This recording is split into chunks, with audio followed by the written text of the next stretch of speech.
Porque siempre es importante conocer y escuchar diferentes puntos de vista sobre un tema. Diálogos, Universo 94.9. Abrimos los micrófonos a las voces expertas, científicas, profesionales y académicas para conversar en Diálogos, Universo 94.9. Los puntos de vista emitidos en esta producción no representan la postura de la institución.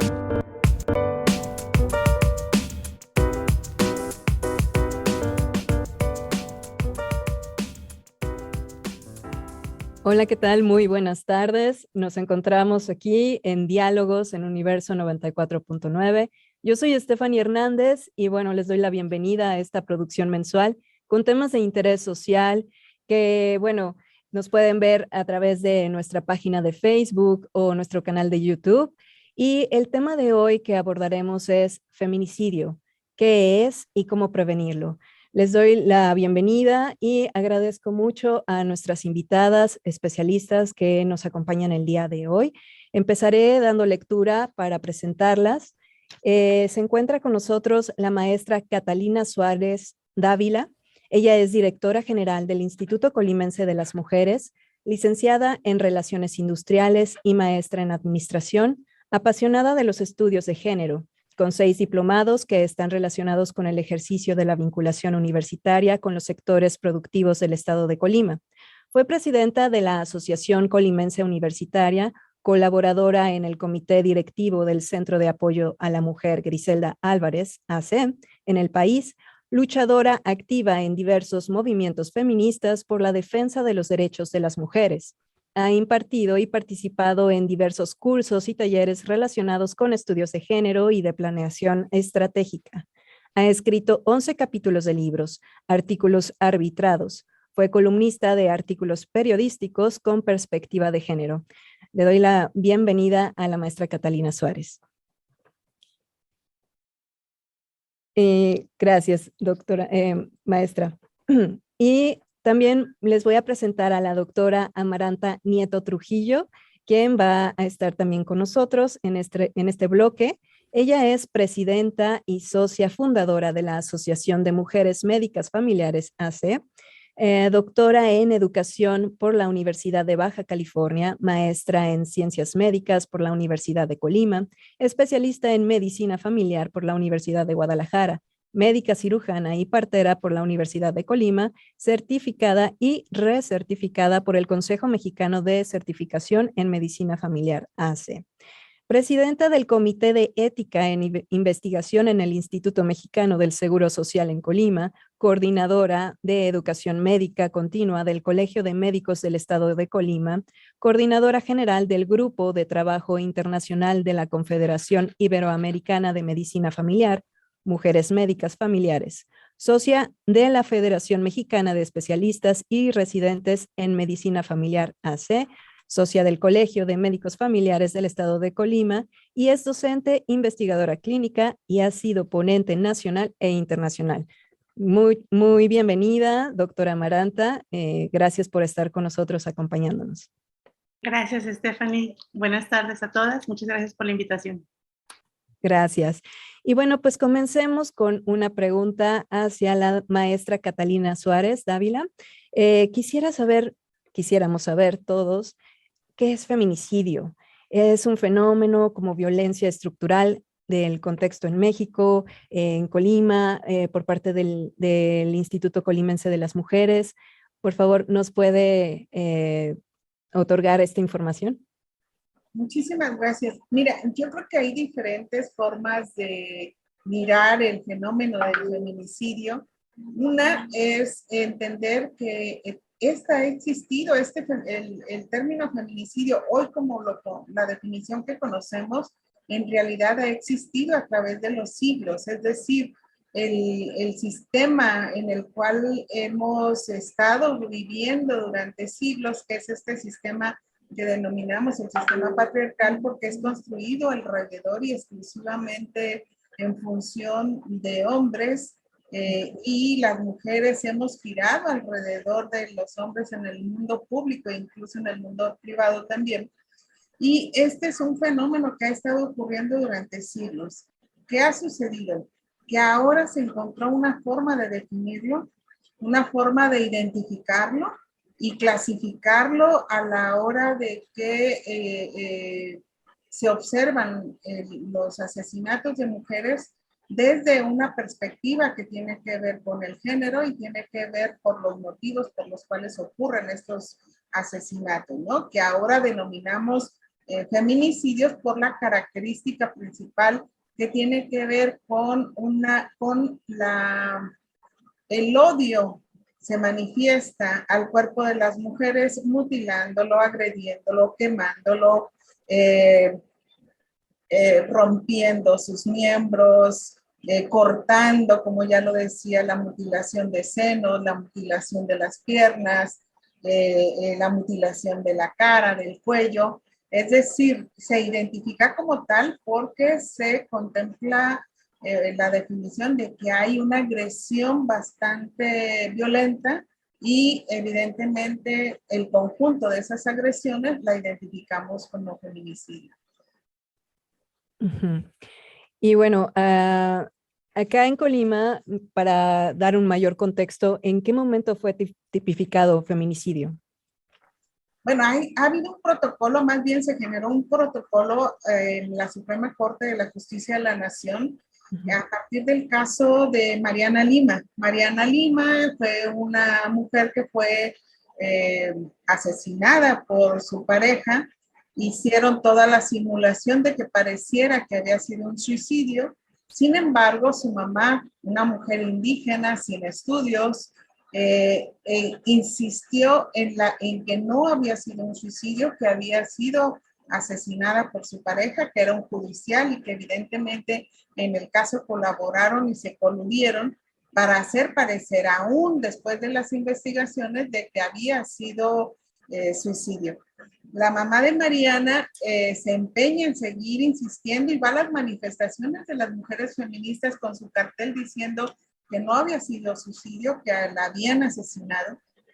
Y a partir de ahí, una organización de derechos humanos la acompaña en el caso y en síntesis llega hasta la Suprema Corte y se convierte en una jurisprudencia en donde además se determina que deben seguir un protocolo que es construido en el ámbito de la Suprema Corte de la Justicia, de tal manera que a la fecha cualquier tipo de asesinato de alguna mujer tiene que seguirse, se determina de inmediato que es feminicidio por orden de la Suprema Corte y una vez que se corren las investigaciones, se determina si fue feminicidio o no. Es decir, la ley ya está obligando, mejor dicho, la Suprema Corte determinó que cualquier mujer que fuera asesinada inmediatamente se determina como feminicidio para que se siga el protocolo.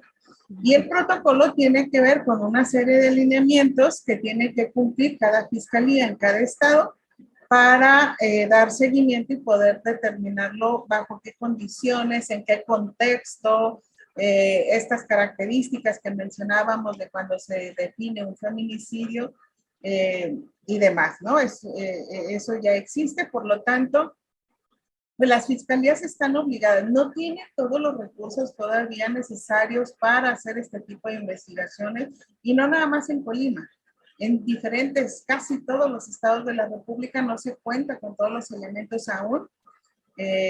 Hay un proyecto muy importante en Colima que se pretende se haga, que son las unidades de contexto, que estas se encargan en cada fiscalía de un cuerpo de investigadoras con perfiles determinados para este tipo de actividades que se tienen que hacer para determinar si es un feminicidio o no.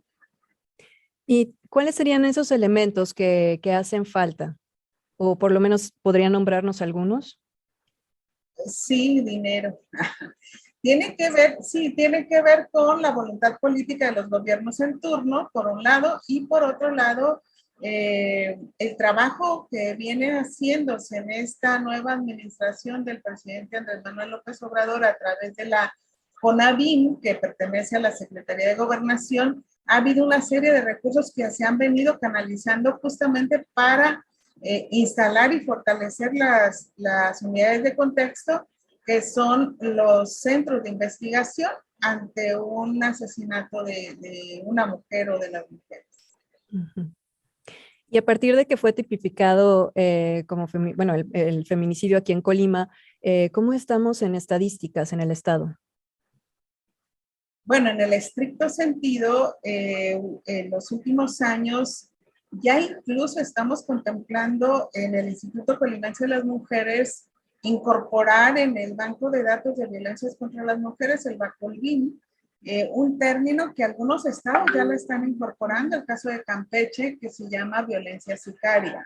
Y eso tiene que ver justamente para poder identificar las mujeres que han sido asesinadas bajo este contexto de violencia tan conocida en diferentes estados de la República, como es el caso de Colima, en estas crisis que se han venido dando por el cambio de la política ante el crimen organizado. Entonces, estamos trabajando en ese plan de incorporar ese dato para poder diferenciar entonces, ¿cuándo sí es un feminicidio como tal, como lo hemos conocido, y cuándo sí es mujeres que han sido asesinadas en condición de este ambiente del crimen organizado? Técnicamente, la Fiscalía todavía le llama homicidios dolosos. En el ambiente feminista se empieza a manejar el concepto de violencia sicaria. Ok. Qué terrible situación, ¿no? En todos los sentidos. Pero bueno, y como parte del instituto, ¿cuáles son las estrategias que se están manejando actualmente, no sé, las personas que viven esta situación? O sea, los familiares, ¿cómo pueden llegar a ustedes? ¿Me puede platicar un poco más? Bueno, básicamente el instituto no atiende, entre comillas, víctimas que tengan que ver o familiares de víctimas de feminicidio, porque esto ya ocurrió. O sea, una vez que ocurre la violencia, en realidad lo que se ha venido insistiendo es en el tema de las unidades de contexto, en que los feminicidios tienen que bajar, que no sigan ocurriendo. Y esto pues lo hemos hecho a través de políticas públicas, a través de programas de trabajo que hemos estado trabajando y dando seguimiento a algunos que ya existían y a través de programas federales. Y ahora en nueva administración pretendemos fortalecer todas esas acciones de prevención. El trabajo de prevención había estado un poco abandonado. Hemos estado insistiendo en esta nueva etapa que me toca estar en el instituto, en darle una prioridad máxima a todo lo que tenga que ver con prevención de las violencias en contra de las mujeres en general, desde todos los aspectos y todos los ámbitos, y propiciar un trabajo coordinado con todas las instituciones que tengan que ver con el tema y hacer un trabajo colaborativo de sumar esfuerzos, de sumar voluntades para favorecer específicamente la prevención de las violencias en contra de las mujeres, de las adolescentes y de las niñas. Claro que sí. Pues muchísimas gracias, maestra Catalina. Ahorita continuamos con usted. Vamos a darle el turno a la doctora Amaranta Nieto. Bueno, doctora, quería preguntarle, el feminicidio como parte del contexto del problema de salud pública desde la Asociación de Mujeres Médicas Familiares, ¿me puedes platicar un poquito más sobre cómo lo están viviendo, cómo lo ven ustedes? Comentar que generalmente se ve el problema como algo social, meramente social, como no relacionado con la salud, y esto es un error porque desde hace muchos años la Organización Mundial de la Salud determinó que la salud es el completo estado de bienestar físico, mental, social y no solamente la ausencia de enfermedad. Y además, en estos años, en los años 80, se describieron los determinantes sociales para la salud. Hay una determinación social para la salud. Es decir, ¿qué se necesita dentro de nuestras sociedades para conservar el estado de salud? Y dentro de esto está descrito la paz. La paz es importante para que haya salud en las personas. Y bueno, a través de esto, A partir de los 80 se empieza a trabajar en salud en cuanto a la violencia. Si bien se inicia por las guerras y otros contextos, pues las violencias que estamos viviendo ahora en nuestro país, en específico el feminicidio, pues ya es declarado también por las organizaciones internacionales como un problema de salud pública, un problema que nos atañe a todos y a todas.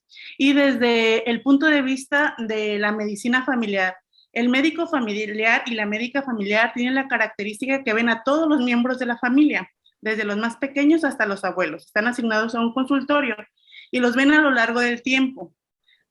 Si ustedes recuerdan, todas las universitarias y universitarios tienen a su médica y su médico familiar, y si lo frecuentan para sus problemas de salud y para mantener la salud, siempre va a ser la misma persona, el mismo consultorio, y los ve desde que los dieron de alta en el instituto y les seguirá viendo hasta que él se jubile o, bueno, hasta que él o ella se jubile. Entonces, esto de la longitudinalidad da la oportunidad al médico familiar y a la médica familiar de interactuar con las familias y de conocer problemas específicos. Y dentro de estos problemas específicos, pues está la violencia. Nosotros podemos detectar desde que va iniciando hasta antes de que pueda suceder el feminicidio como tal.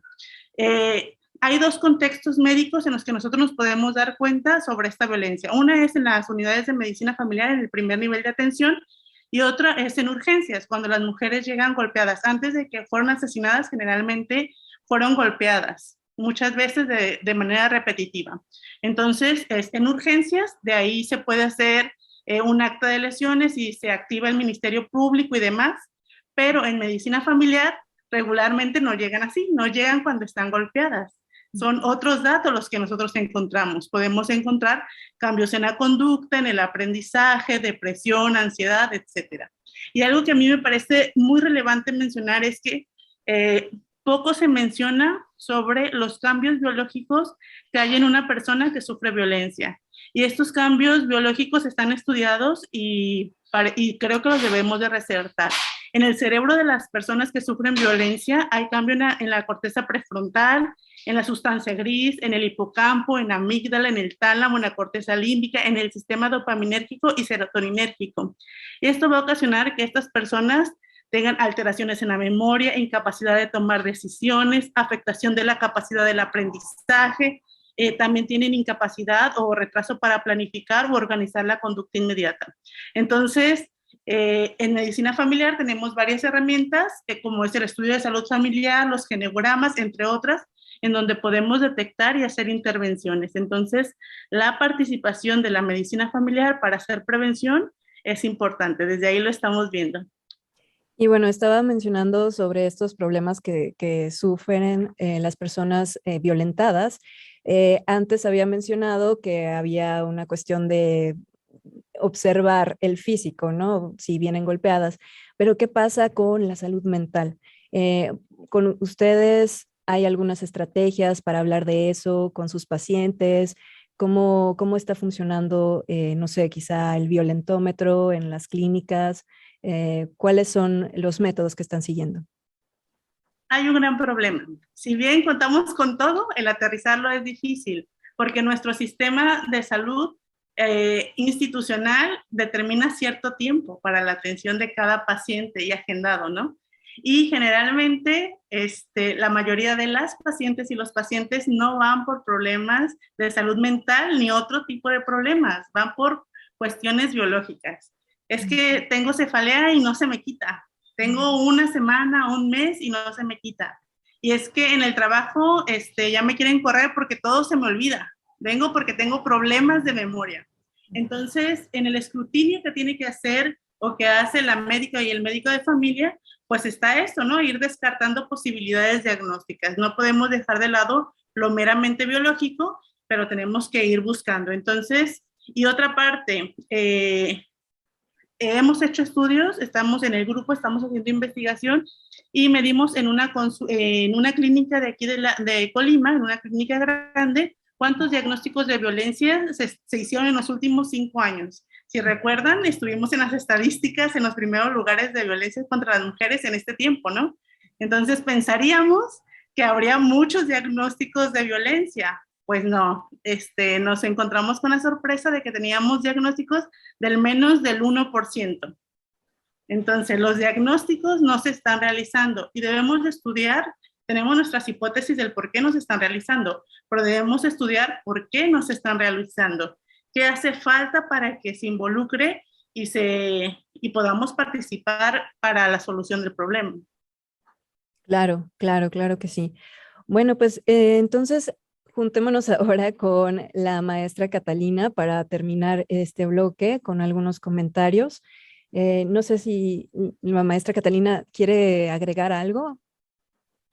Bueno, en primer lugar, agradecerles el espacio y especialmente es muy interesante escuchar a la doctora Amaranta porque justamente el tema que ella ha abordado lo hemos escuchado muy poco, en muy pocos espacios y creo que hay muy poco escrito.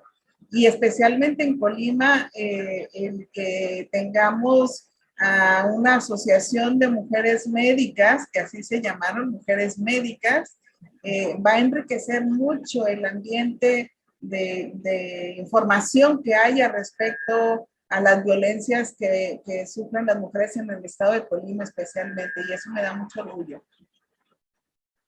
Gracias, maestra Catalina. Doctora Amaranta, ¿quieres agregar algo? Sí, mencionar esa parte de la apertura que hemos tenido del gobierno del estado de Colima a través de la maestra Catalina ante el proyecto y para ampliar los vínculos y poder llegar a cumplir las metas que nos hemos propuesto. Es muy importante, por ejemplo, que el proyecto puede estar muy bonito, pero si no se suman las autoridades y las instituciones que tienen que ver con esto, pues no vamos a tener no vamos a llegar al objetivo que creemos. Yo me gustaría resaltar esta parte también de que este no es un problema único de Colima, no es un problema de nuestro país, es un problema mundial y en donde nuestro continente está demostrado por la Organización Mundial de la Salud es el más violento.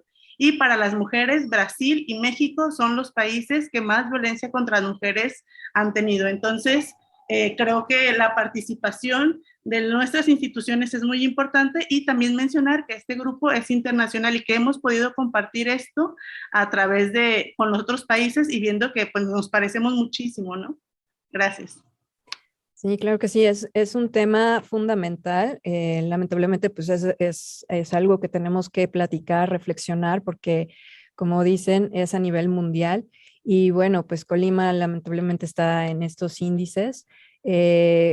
También es importante saber cómo están los lugares más lejanos a la ciudad, a la capital, por ejemplo, ¿no? Los poblados están recibiendo los recursos necesarios, no están recibiendo, hay pláticas al respecto, o sea, todo eso también es parte de lo que se debería de trabajar a nivel gobierno, a nivel institucional, y bueno, también como parte del apoyo social, ¿no? O sea, poder ir como, pues, no sé, tener algunas estrategias a nivel social. A continuación, empezaré a dar las semblanzas de la maestra Teresa Valdés y de la licenciada Rocío Guedea León. La maestra Teresa Valdés Betancourt es comunicadora, profesora, periodista y corresponsal de guerra, con grado académico de maestría en Ciencias de la Comunicación, licenciatura en Periodismo y en Ciencias Políticas. El resultado de sus investigaciones está diseñado para reflejar la presencia femenina en la sociedad, sus trabajos referidos al lenguaje con perspectiva de género y del lenguaje incluyente sin sexismo. Se han debatido en encuentros internacionales en La Habana, Colombia, Venezuela, República Dominicana, España, Guatemala y México. Desde 2008 al 2020 trabajó en proyectos federales mexicanos InMujeres para el Instituto Colimense de las Mujeres, certificada bajo la Norma Técnica de Competencia Laboral de México, NTCL, para la impartición y diseño de cursos, certificada en y desde el enfoque de igualdad entre mujeres y hombres por InMujeres, integrante de la Asociación Mujeres Agentes de Cambio Colima, AC, Asociación Colimense de Periodistas y Escritores, ACPE, Asociación Colimense de Universitarias, ACU, Unión de Escritores y Artistas de Cuba, UNEAC, y Unión de Periodistas de Cuba. Desde 2008 imparte talleres de profesionalización y capacitación. Ha participado como profesora invitada, impartiendo clases en módulos en maestría y diplomado de género en diferentes instituciones públicas. Desde 2018 es promotora y coordinadora del proyecto formativo cultural feminista Conversando con Mujeres, que se realiza mensualmente. En noviembre de 2021 recibió el reconocimiento al mérito cívico a lo mejor de Colima por su continuada labor en defensa al desarrollo de la mujer. Muchas gracias por estar aquí, maestra Teresa Valdés Ventacourt. Le doy la bienvenida a este espacio. Bueno, continúo con la semblanza de la licenciada Rocío Alejandra Guedea León. Ella es licenciada en Derecho, egresada de la Facultad de Derecho de la Universidad de Colima, maestra en Administración de Justicia en la Facultad de Derecho de la Universidad de Colima. Tiene especialidad en Sistema Acusatorio Adversarial con enfoque de juez por la Facultad de Derecho de la Universidad de Colima. Desde el año 2006 trabajó en el Poder Judicial del Estado de Colima en diversos puestos como actuaria, secretaria y proyectista hasta el año 2016. Es jueza de primera instancia del Sistema Penal Acusatorio con adscripción segundo partido judicial del Poder Judicial del Estado de Colima, con nombramiento provisional de septiembre de 2016 a enero del 2019 en el segundo partido judicial. Jueza de primera instancia del Sistema Penal Acusatorio por oposición del Poder Judicial del Estado de Colima, de enero de 2019 a la fecha, actualmente adscrita al primer partido judicial. Le doy la bienvenida, licenciada Rocío. Muchas gracias, buenas tardes. Buenas tardes. Muchas gracias, buenas tardes. Gracias, maestra Teresa. Bueno, pues quisiera comenzar con usted, maestra Teresa Valdés, para hablar sobre el contexto, sobre el lenguaje, el feminicidio en los medios de comunicación, en la vida cotidiana. ¿Me podría dar un poco, unos detalles sobre esta situación, cómo se maneja el lenguaje? Mira, el lenguaje es reflejo de la realidad. El lenguaje cambia, igual que cambia la realidad constantemente. Y el lenguaje también tiene la resistencia cultural de las personas que quieren mantener un sistema patriarcal del cual hemos sido originarias. Es decir, el mundo desde siempre fue creado desde y para el hombre. Fueron ellos los que crearon el mundo, es verdad. Salieron, construyeron casas, políticas, religión, partidos, instituciones. Y por tanto, ese reflejo también va a estar en las letras, en la cultura, en la historia, en la literatura. Entonces no podemos obviar este asunto de que ver el lenguaje como algo ajeno, sino como parte de una realidad que está inmersa en este problema. El feminicidio es como la violencia, porque el feminicidio es lo más grave, lo más extremo de la violencia contra las mujeres. La violencia es creciente, cíclica, volitiva. Fíjate qué detalle. Es creciente. La primera vez es una mirada, una acción. La segunda un empujón. Y la tercera te pica en pedacillos. Fíjate que es muy significativo este problema de que el carácter volitivo de la violencia. Ahí no queda el margen de que, ay, perdóname, yo no quería hacerlo. No, es que cuando hay una manifestación de violencia, por sutil que sea, siempre está la voluntad de quien agrede de perjudicar, de molestar, de herir, de transmitir algo negativo hacia la otra persona. Entonces, son palabras y la palabra conforma el concepto y el concepto cambia las actitudes y es es una cosa cíclica.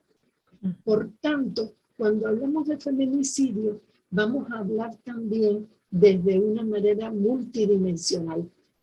Para enfrentar el feminicidio, tenemos que enfrentar también desde las palabras.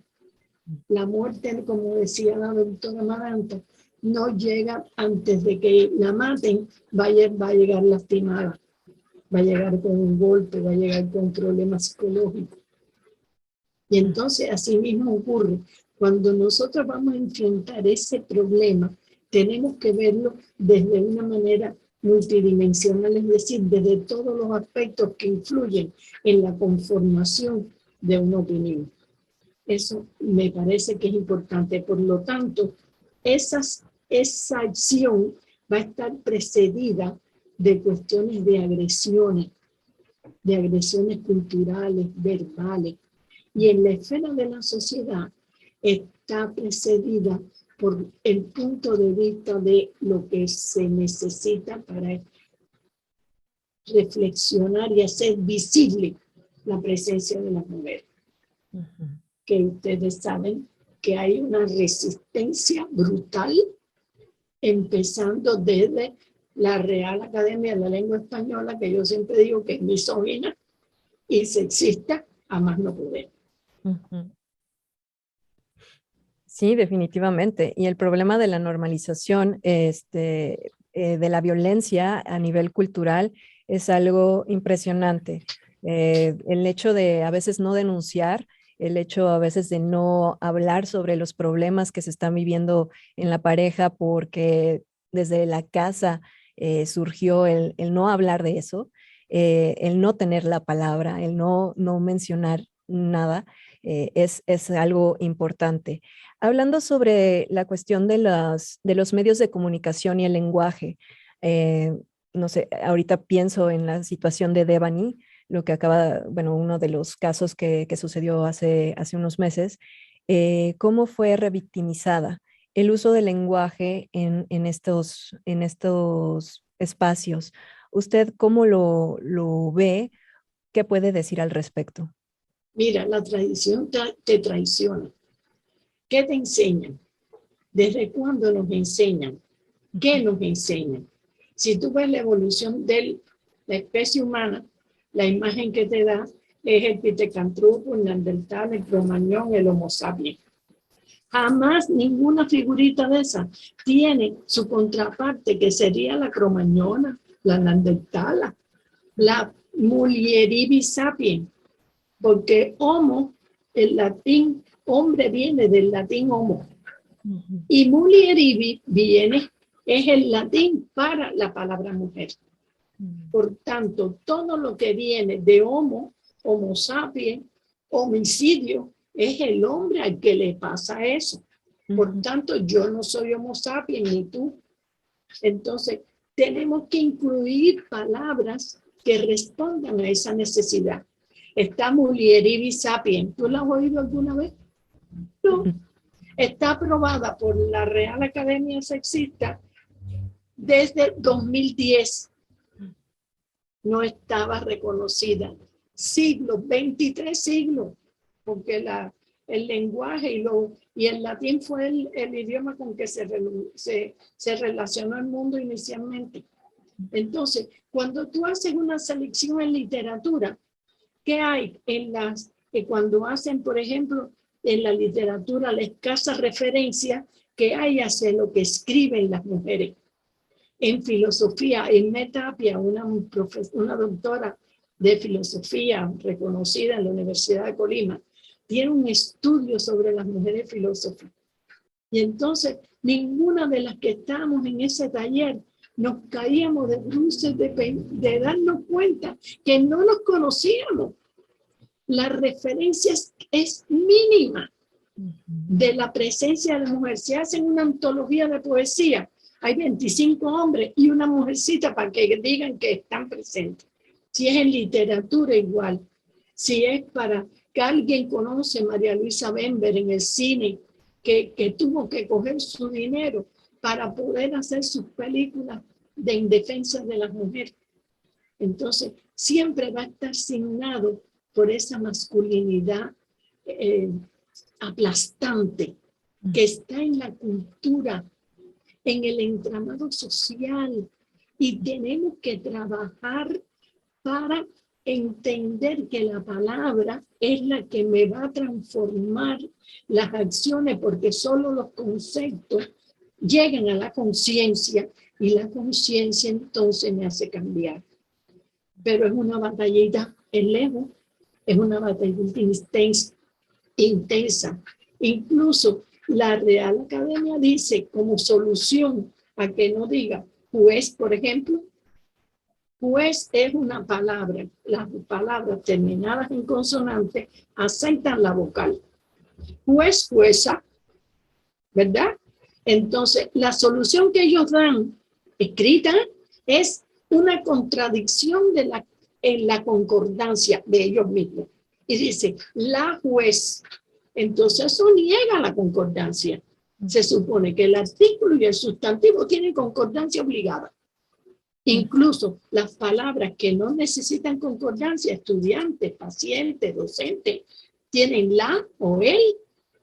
Entonces, la solución fue decir que digan la juez, porque les duele la inteligencia de una mujer que alcance la administración de justicia y que ejerza un poder determinado.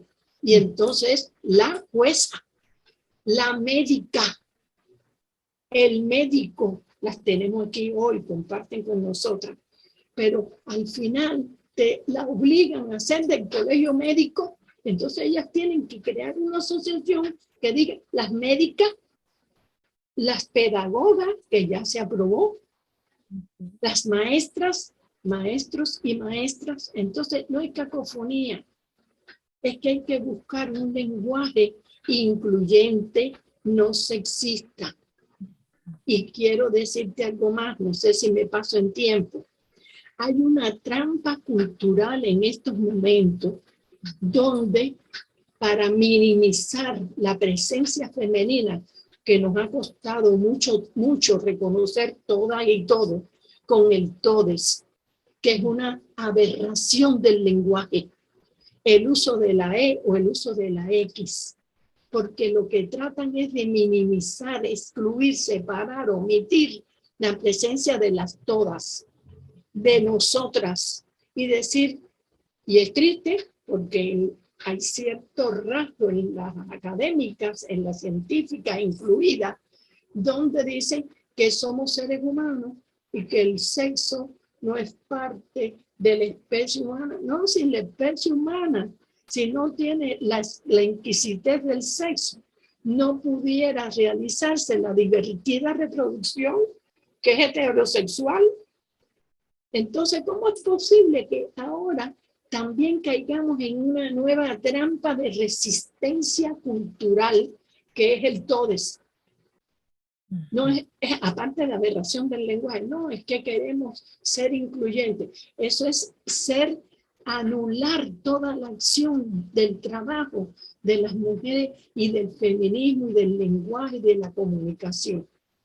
Perdóname que me emocione porque la verdad es que la batallita es dura. No, está bien, es su tema y yo sé cuánto puede apasionar cuando nos dedicamos a algo en específico. Le doy las gracias, maestra Teresa. Ahora le voy a pasar el micrófono a la abogada, a la licenciada Rocío Alejandra Guedea León. Licenciada, me gustaría conocer un poco sobre la cuestión del feminicidio en temas legales. Bueno, quisiera comenzar con un pequeño antecedente. En general, la cuestión relativa a los derechos de la mujer en este país. Básicamente fue en el año de 1953 donde se da el reconocimiento del voto a la mujer y a partir de ahí se empieza a visibilizar como sujeto de derechos. Se genera después en el año 1974 una reforma constitucional al artículo 4 donde se establece la igualdad entre el hombre y la mujer. Fue de suma importancia esta reforma porque tenía como finalidades que hubiera esta igualdad tanto en el proceso educativo, en el mercado laboral, en la revalorización de la vida familiar y en las estructuras públicas y políticas, que realmente la mujer ingresara en todos estos aspectos, en todos estos planos, con igualdad de circunstancias a los hombres que para entonces, pues como lo han señalado las expertas que me han atendido, pues es básicamente un estado patriarcal. Viene posteriormente, y ya en un plano internacional, es que se genera una convención entre diversos países y que tiene como finalidad la cuestión de una convención interamericana para prevenir, sancionar, erradicar la violencia contra la mujer, la Convención Belém do Pará. Es sumamente conocida tratándose de temas de los derechos de las mujeres. Porque evidentemente al imperar un estado patriarcal, pues se hacía uso incluso de la violencia para lograr las finalidades. Posteriormente, con esta convención, pues es de suma importancia que se dé en el año de 1998 porque tiene esta finalidad muy significativa de no nada más reconocer los derechos de las mujeres, sino buscar las formas en las que se puede erradicar la violencia, que es un principal factor que impide que las mujeres en realidad accedan a los derechos.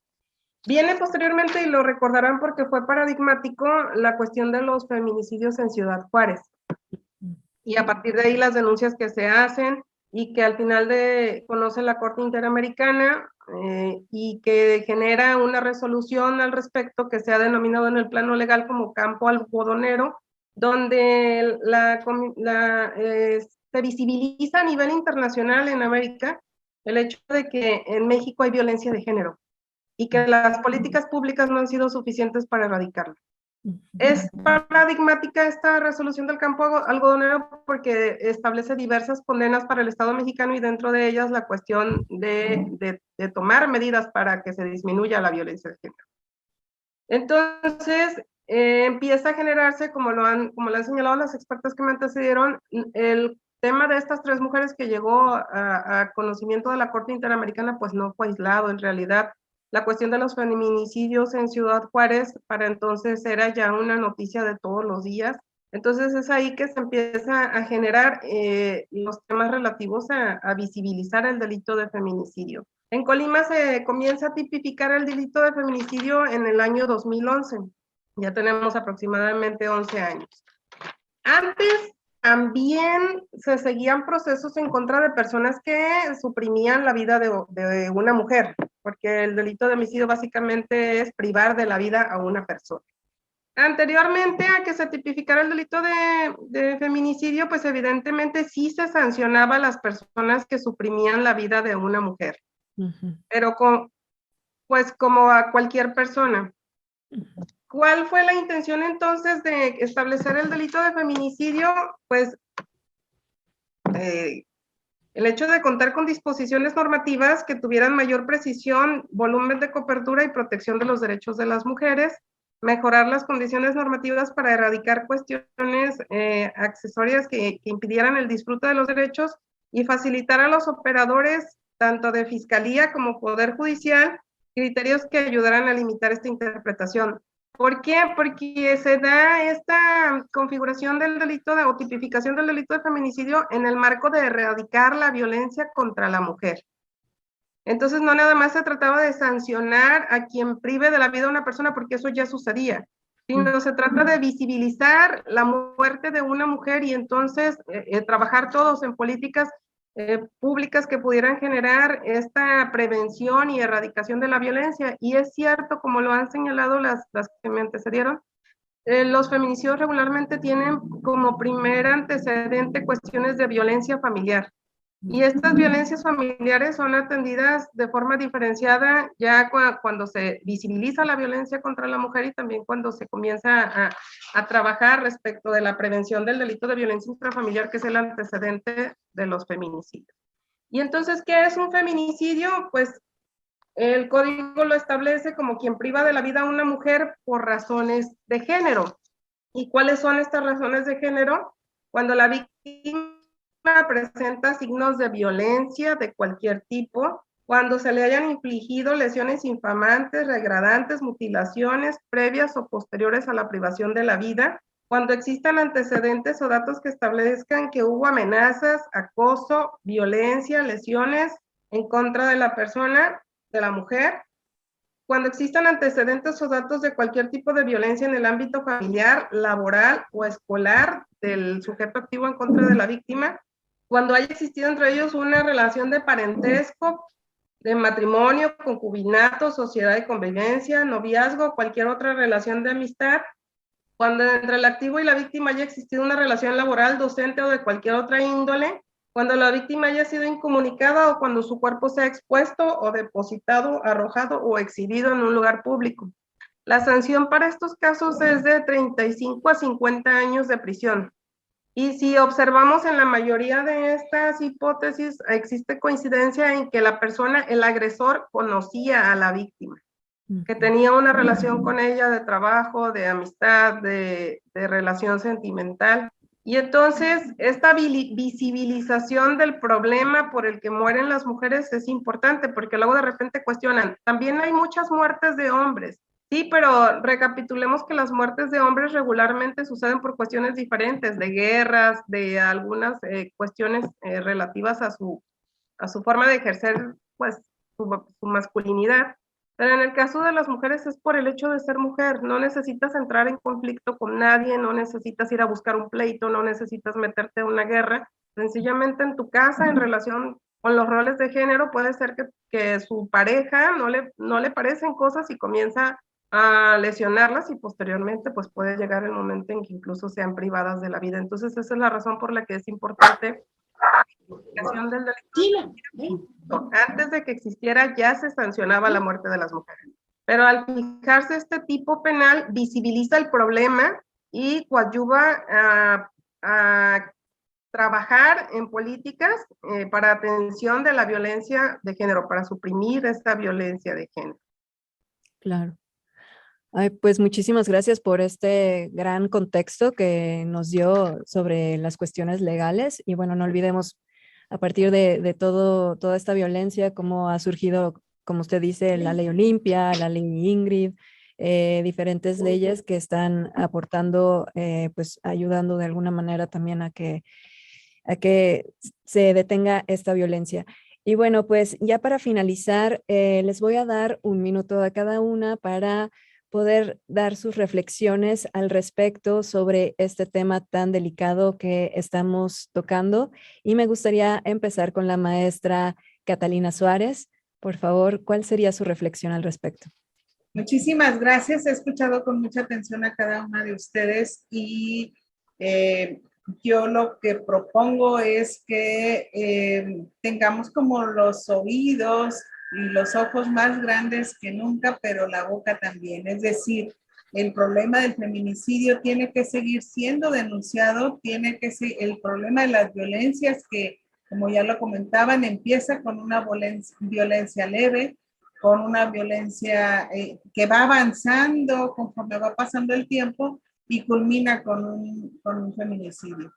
El compromiso es grande. Yo insisto en que visibilicemos la presencia de las mujeres en todos los espacios, los públicos y los privados, que sigamos insistiendo en la importancia del reconocimiento de la igualdad entre hombres y mujeres, en que sigamos siendo políticamente incorrectas, porque justo el ser políticamente incorrectas hace que cuestionemos el mundo, que veamos con otros ojos las situaciones que vivimos en casa, en los espacios laborales, como ya lo mencionaban, en los espacios donde nos movemos, y que sí incomodemos siempre cuestionando la situación de las mujeres cuando éstas especialmente siguen siendo el tema incómodo donde estemos. Y muchísimas gracias por haberme invitado a compartir este espacio con ustedes, cada una en su particular expertise, y que sigan con este tipo de programas a ustedes en la Universidad de Colima. Muchísimas gracias. Gracias, maestra Catalina. Le cedo el micrófono a la doctora Amaranta Nieto. Muchas gracias. A mí me gustaría resaltar que después de que una mujer es víctima de feminicidio, quedan los padres, los hijos, y muchas veces cuando el feminicida es juzgado y está en la cárcel, pues entonces los niños están ahí. Es una situación que debe ser atendida. También resaltar que ya está documentado que los niños que están expuestos a violencia tienen mayor riesgo de depresión, de trastorno de estrés postraumático, de ansiedad, obesidad, ideación suicidio, por lo tanto, alcoholismo, drogadicción y conductas de riesgo como la sexualidad con múltiples parejas sexuales, y también se exponen a más accidentes vehiculares. Entonces, invitar a todas y a todos los que nos están escuchando a que se sumen a colaborar desde sus áreas de influencia para eliminar el problema. A las médicas y médicos decirles que aquí está la asociación, que aunque se llaman médicas familiares, también tiene hombres que son socios fundadores, y la palabra médicas fue para resaltar y hacer uso de este lenguaje que nos invisibilizaba y utilizar el propio nombre de la asociación para visibilizar. Entonces, invitados todas y todos. Muchísimas gracias, doctora Amaranta. Seguimos con usted, maestra Teresa Valdés. Cuando me antecedió la abogada y la médica, vale decir, fíjense que es sorpresivo. Aparecemos los muertos y las muertas salen en un todo. Y entonces han ido inventando la categoría homicidio doloso, que sigue siendo muerte de hombre especial. La mujer muerta sigue sin aparecer. Entonces le buscan un segundo paso, que es esclarecer o ampliar la identificación y las tareas que corresponden a la misma ley. Es decir, la ley sigue estando en el entramado masculino y el lenguaje y sustantivo de la ley todavía no es feminista. Olga Sánchez Cordero es precursora de mantener y reconocer que muerte de mujer es feminicidio ya. Y entonces vamos a buscar las estadísticas, porque las estadísticas se van a detonar. Porque al cambiar entonces y reconocer en carácter sustantivo de la ley la muerte de mujer, entonces todos los nombres esos extraños que fueron buscando van a ir cambiando. Es decir, es importante tener en cuenta la necesidad que tenemos de prejuiciarnos de todas las normas que han existido para una declaración o para una apreciación. Nos cuesta trabajo buscar palabras incluyentes, palabras que reordenen el lenguaje para que no tener que repensar el lenguaje para no invisibilizarlo. Yo quiero terminar con unas palabras porque desde el año más de 1871 a 1919, Rosa Luxemburgo aclaró estas diferencias y dijo: luchamos por un mundo donde seamos socialmente iguales, como lo dice la ley, pero humanamente diferentes, porque el sexo es distinto y complementario. Y al final, todos y todas seamos libres. Es la única manera de alcanzar felicidad. Muchas gracias, me sentí afortunada de este intercambio intelectual. Gracias. Gracias, maestra Teresa Valdés. Y ahora voy con la licenciada Rocío Alejandra Guedea León para escuchar su reflexión. Es importante que se haya tipificado el delito de feminicidio, pero más importante aún es la cuestión de la prevención.